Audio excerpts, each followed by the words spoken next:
खूब खूब आभार साहेब અને સૌને ખૂબ ખૂબ અભિનંદન શુભકામનાઓ। રાષ્ટ્રની સુરક્ષા જેમની હથેળીમાં સુરક્ષિત છે, જેમના વિઝનથી આજે સહકારિતાનું ભવિષ્ય દીપિત છે, દેશની આંતરિક સુરક્ષાના રક્ષક અને સહકારથી સમૃદ્ધિના જનક આવા અદ્ભુત વ્યક્તિત્વ અને અજેય ઈચ્છાશક્તિના સ્વામી એવા માનનીય ગૃહ અને સહકાર મંત્રી શ્રી અમિતભાઈ શાહ સાહેબ જ્યારે આજે આપણી વચ્ચે ઉપસ્થિત છે, ત્યારે હૃદયના પૂરા સન્માન સાથે એમને આમંત્રિત કરીએ બહુમૂલ્ય માર્ગદર્શન માટે।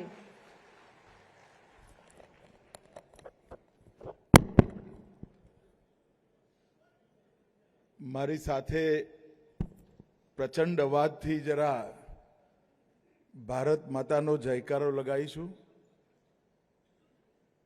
ભારત માતા की भाई आटला बधा सारथीओ छे, अवाजमां कई दम ना आयो।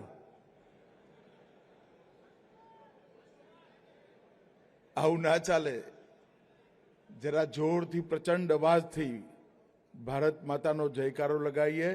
भारत माता की। मंच पर उपस्थित गुजरात राज्य के लोकप्रिय मुख्यमंत्री श्रीमान भूपेंद्र भाई पटेल, गुजरात के युवा और जोशीले उप मुख्यमंत्री श्री हर्ष संघवी जी, गुजरात के सहकारिता मंत्री श्री जीतूभाई वाघाणी जी, गुजरात के सहकारिता राज्य मंत्री श्री रमेश भाई कटारा जी, भारत सरकार में सहकारिता सचिव डॉक्टर आशीष भुक्तानी जी, मुख्य सचिव गुजरात राज्य श्री मनोज दास, श्री अरुण कुमार सोलंकी, अमूल फेडरेशन के अध्यक्ष श्री अशोक भाई चौधरी, भारत टैक्सी के अध्यक्ष डॉक्टर जयन मेहता, किशन भाई पटनी, निर्देशक मंडल। आगे आओ किशन भाई, सारथी जरा जोर से ताली बजाओ किशन भाई के लिए। श्री धारा वल्लभ, आगे आओ भाई, निर्देशक भारत टैक्सी। और आज इस सभागार में आए हुए सारे सहकारिता से जुड़े हुए, भारत के सम विकास को समर्पित सभी भाइयों बहनों और विशेषकर मेरे प्यारे सारथी भाइयों को मेरा राम राम प्रणाम। मित्रों, आज भारत की मोबिलिटी के क्षेत्र में एक बहुत बड़ा दिन है, क्योंकि जैसे जैसे भारत का विकास होता गया, टैक्सी की जरूरियात आम बनती गई। एक जमाने में टैक्सी करने वालों को बहुत बड़ी नजर से देखा जाता था। मैं 30-40 साल पहले की बात कर रहा हूं। मगर अब टैक्सी की जरूरत घर घर पहुंची है और एक प्रकार से व्याप भी, टैक्सी का विस्तार भी बहुत बड़े क्षेत्र में हुआ। टैक्सी कहते हैं, हमारे मन में 4 पहिया वाहन की कल्पना आती है। मैं कुंभ में गया था इलाहाबाद के, वहां एक मोटरसाइकिल पर टैक्सी लिखा हुआ देखा। मैंने गाड़ी रोककर उसको पूछा, भैया ये टैक्सी कैसे है? तो कि हम कुंभ में रेलवे स्टेशन से कुंभ स्थान तक मोटरसाइकिल पर ले जाते हैं, अंदर गाड़ी परमिट नहीं है, मोटरसाइकिल की परमिशन है। तो 2 पहिया वाहन भी अब टैक्सी बन चुके हैं। और गुजरात ने तो पहले से पैसों का मूल्य जाना है। गुजरात के वाहन व्यवस्था में, मोबिलिटी में, रिक्शा गुजरात की मोबिलिटी का प्राण है। अब रिक्शा भी टैक्सी में कन्वर्ट हो चुकी। तो टैक्सी का उपयोग और क्षेत्र दोनों बढ़े। बढ़ने के साथ ही अलग अलग प्रकार की कंपनियां आई और कंपनियों ने अलग अलग प्रकार के ऐप बनाकर किराए की टैक्सी के लिए, टैक्सी के वो लोग ड्राइवर कहते हैं, मैं सारथी कहता हूं, दोनों में कंसेप्ट का अंतर यही है। वो सारथी को ड्राइवर मानते हैं, हम ड्राइवर को सारथी मानते हैं। ये दोनों सेवाओं के बीच का अंतर है। उन्होंने अपने मुनाफे के लिए ढेर सारे सारथियों का, टैक्सी उपयोग करने वाले नागरिकों का शोषण किया। अलग अलग प्रकार की ढेर सारी कंप्लेंट्स आती गई। कहीं ड्राइवर के मुनाफे में से कमीशन ले लेते थे, कभी की कई दिनों तक मुनाफा, किराया उन तक पहुंचता ही नहीं था। अचानक रजिस्ट्रेशन बंद कर देते थे किसी भी सुनवाई के बगैर। कोई ग्राहक की कंप्लेन की तो ड्राइवर को, सारथी को सुने बगैर ही रजिस्ट्रेशन काट देते थे और ढेर प्रकार की दिक्कतें सामने आई। मुझे कुछ जनता के भी लोग मिले, कुछ सारथी भी मिले और फिर सोचा गया कि इसमें सरकार किस प्रकार का कानून बनाए। मगर कानून हमेशा समस्या का 100% समाधान नहीं होता है। फिर सोचा गया कि कोऑपरेटिव के मॉडल पर एक टैक्सी लाई जाए तो ये सारा शोषण का कारोबार अपने आप बंद हो जाएगा। और कोऑपरेटिव के क्षेत्र में अनेक क्षेत्रों में कर दिखाया है। आज 100 रुपए के शेयर के साथ अमूल में अपना दूध भरती हुई एक पशुपालक बहन 1,25,000 करोड़ का कारोबार करती है। 1,25,000। और अमूल पूरे दुनिया की सबसे विश्वसनीय खाद्य ब्रांड बनकर उभरा है।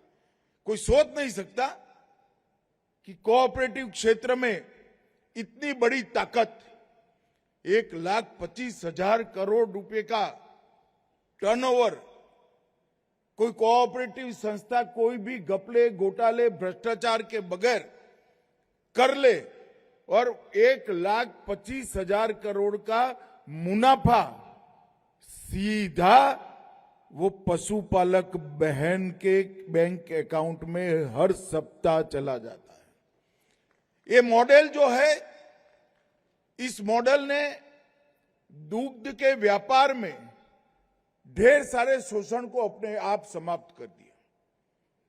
अपने पसीने की पूरी कमाई आज ग्रामीण क्षेत्र में पशुपालन करने वाली बहन के पास पहुंच रही है।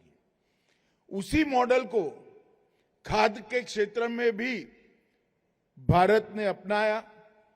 इफको और क्रिप्को, ये दोनों संस्थाएं, कोऑपरेटिव संस्थाएं, भारत के खाद्य निर्माण में भारत के किसानों की 35% जरूरियात को पूरा करती है। एक प्रकार से बड़ी सफलता की गाथाएं थी और इसी मॉडल पर भारत टैक्सी बनाने का विचार आया। और स्वाभाविक रूप से, क्योंकि ये कोऑपरेटिव संस्था है, भारत टैक्सी उसके मध्य में, इसका मध्य विचार क्या है, क्यों भारत टैक्सी बनी है? भारत टैक्सी बनने का सबसे पहला कारण है कि हमारे सारथियों का और हमारे ग्राहकों का किसी का भी शोषण न हो, ये सबसे पहला कारण। दूसरा, सारथी का सम्मान हो। वो ऐप पर रजिस्ट्रेशन के लिए मोहताज नहीं है। आज मैं गर्व से कहता हूं, भारत टैक्सी के साथ जुड़े हुए 7 लाख सारथी भारत टैक्सी के मालिक है, शेयर होल्डर। जब आप शेयर होल्डर बनते हो तो कंपनी अपनी आपकी बन जाती है, कोऑपरेटिव संस्था अपनी आपकी बन जाती है, और इसी के कारण सम्मान भी मिला, सुरक्षा भी मिली और समृद्धि भी मिलने वाली है। ये तीनों चीजों को समाहित करने के लिए भारत टैक्सी का विचार लाया गया। और मित्रों, भारत टैक्सी कई जगह पे ट्रायल में लॉन्च हुई है और आज गुजरात में भी इसका फॉर्मल लॉन्चिंग हुआ है। गुजरात के सारे बड़े नगरों में दुपहिया व्हीकल, ऑटो और 4 व्हीलर तीनों क्षेत्रों में भारत टैक्सी का आज से अधिकृत शुभारंभ हुआ है। आज भारत टैक्सी ने Gujarat metro rail corporation, AMC, Gujarat state cooperative bank, traffic police, Surat, Rajkot और अहमदाबाद हवाई अड्डे, अहमदाबाद डिवीजन, पश्चिम रेलवे, इस सब के साथ एमओयू कर अपने व्याप को बढ़ाने का काम किया। और जब एक टैक्सी बनाने का विचार आया कोऑपरेटिव बेसिस पर, तो सब लोग परेशान थे कि भाई पैसा कहां से लाएंगे। तो मैंने कुछ कोऑपरेटिव संस्थाओं को कहलवाया भी, बुलाया भी। मुझे आनंद है कि NCDC, IFFCO, KRIBHCO, NDDB, NABARD, NCEL, Amul, ये सब ने मिलकर बड़ी से बड़ी कंपनियों से लोहा लेने के लिए ड्राइवरों की, सारथियों की अपनी एक कोऑपरेटिव बनाने का फैसला किया। अभी आज कुछ लोगों के फोन आए, कुछ अखबार में छप गया कि भारत टैक्सी के दाम ज्यादा है। मैं देश भर के ग्राहकों को कहना चाहता हूं कि जहां जहां भारत टैक्सी जा रही है, स्पर्धक कंपनियां नुकसान कर अपने दाम को थोड़ा कम कर दे रही हैं। मगर कब तक कम करेगी भाई? 1 साल, 2 साल बाद में उनको भी पूछने वाले आएंगे। ना भारत टैक्सी थकेगी, ना भारत टैक्सी भागेगी। हम मैदान में रहकर सेवा के और सहकार के माध्यम से सबके साथ स्पर्धा करेंगे। हमारी स्पर्धा में किसी का नुकसान कराने का उद्देश्य नहीं है। ये जो दाम घटाने का और सारथियों को कुछ ज्यादा कमीशन देने का पैटर्न बना है, वो भारत टैक्सी की एंट्री रोकने के लिए है। वो इसलिए रोकना चाहते हैं कि भारत टैक्सी चली जाए, बाद में मनमानी की जाए। मगर मैं आज इस मंच से उनको बताना चाहता हूं कि आपकी इच्छा बढ़ नहीं आने वाली है। ना भारत टैक्सी थकेगी, ना मैदान छोड़कर भागेगी। हम डटे रहेंगे, सेवा के संकल्प के साथ डटे रहेंगे। और मित्रों, ये जो अफवाहें फैला रहे हैं, उनका जवाब हमारी कोऑपरेटिव भावना में सातत्यपूर्ण श्रद्धा का है। भारत टैक्सी को सफल करना सबसे बड़ी जिम्मेदारी हमारे सारथियों की है। तत्काल लाभ को अगर हमने देखा तो आने वाले अनेक वर्षों तक शोषण का भोग बनना पड़ेगा।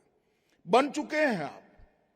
5-6 साल से इतने सारे सारथी बैठे हैं भाई, अलग अलग कंपनियों का काम करते थे। शोषण होता था या नहीं होता था? जरा जोर से बोलो तो भाई। मैं गारंटी देता हूं भारत टैक्सी कभी आपका शोषण नहीं करेगी। मगर ये चाहते हैं कि अनुचित स्पर्धा कर घाटे से कंपनी चलाकर एक बार भारत टैक्सी को मैदान से बाहर निकाल दो। ये टैक्टिक्स दुनिया में कहीं पर भी चल सकती है, भारत में नहीं चल सकती, क्योंकि हमारे यहां कोऑपरेटिव की भावना और दूसरे के भला करने की भावना सबसे प्रबल होती है। हमारे यहां सिर्फ खुद का विचार नहीं होता है। और मेरा सभी सारथियों से अनुरोध है और सभी ग्राहकों से भी अनुरोध है कि एक सातत्यपूर्ण लंबी यातायात सेवा के लिए भारत टैक्सी को सफल करना ग्राहकों की और सारथियों की जिम्मेदारी है। आप टिके रहना, भारत टैक्सी आपके साथ रहेगी। मित्रों, हमने कोऑपरेटिव क्षेत्र में अनेक क्षेत्र में इसको कर दिखाया है। क्या अमूल को प्राइवेट डेयरियों का स्पर्धा का सामना नहीं करना पड़ा होगा? क्या इफको और क्रिप्को को, एनडीडीबी को प्राइवेट संस्थाओं का सामना नहीं करना पड़ा होगा? इस तरह की स्पर्धा का भी सामना नहीं करना पड़ा होगा?